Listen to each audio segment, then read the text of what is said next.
시청자 여러분 안녕하셨습니까? 주님과 함께 5분 묵상의 시간을 갖겠습니다. 오늘은 사무엘상 21장 말씀을 묵상합니다. 본문에서 다윗은 사울을 피하여 놉과 가드로 도망을 갔습니다.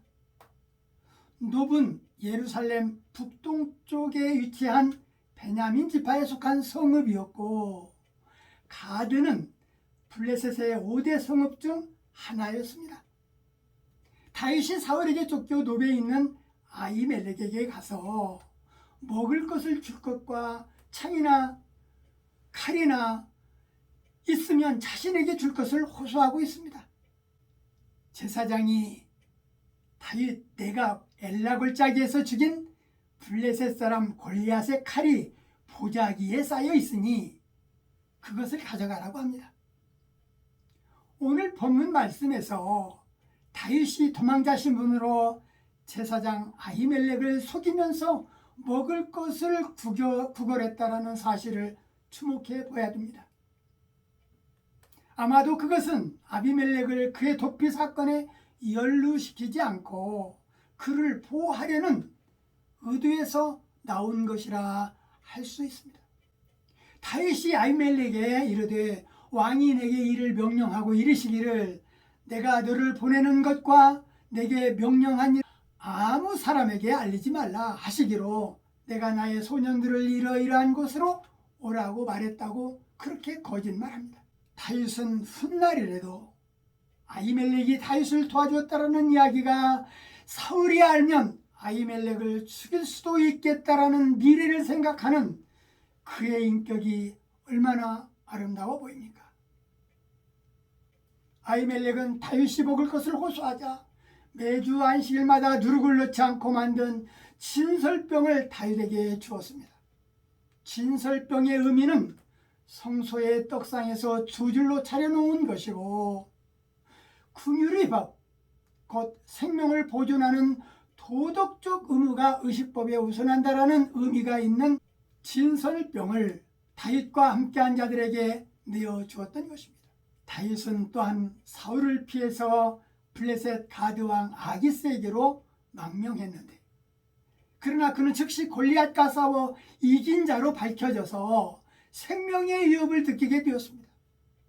다윗이 이 길을 느끼고 가드왕 아기스를 두려워하여 자신이 미친 척 행동을 하여 위기에서 벗어났는데, 사울을 피하여 도망다니는 신세로 전략한 다윗의 마음은 어떠했을까 생각해 봅니다.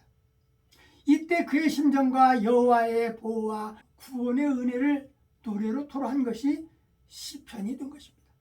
의인이 부르짖음에 여호와께서 들으시고 그들의 모든 환난에서 건지셨도다. 시편의 내용은 구구절절 여호와 하나님이 다윗을 도와주셨고 승리하게 하셨다고 찬양하는 내용들입니다. 또한 아비멜렉 제사장이 내준 골리앗의 칼을 손에 준 다윗은 당시의 승리감에 도취되어서 하나님을 찬양했던 순간들이 떠올랐을 것입니다. 그 순간 다윗은 사신 하나님께 어떤 기도를 했을까 생각해 보며 과거에도 함께했던 여호와의 이름을 얼마나 불렀을까 상상해 봅니다.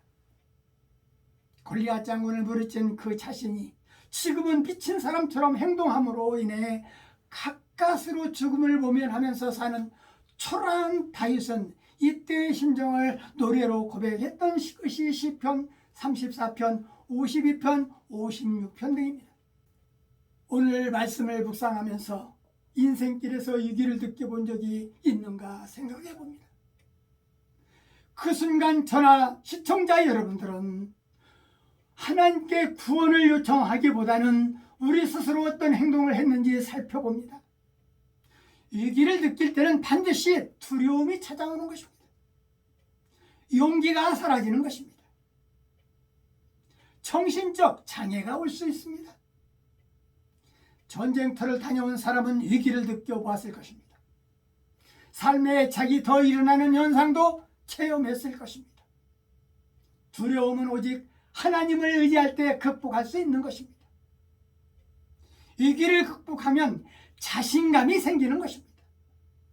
전하 시청자 여러분들은 하나님을 의지하면서 이 세상 사는 날 동안 어떠한 위기가 찾아와도 그 위기를 극복하는 용기 있는 자들이 다 되었으면 좋겠습니다. 오늘 말씀은 여기까지입니다. 시청해 주셔서 대단히 감사합니다. 내일 다시 뵙겠습니다. 안녕히 계십시오.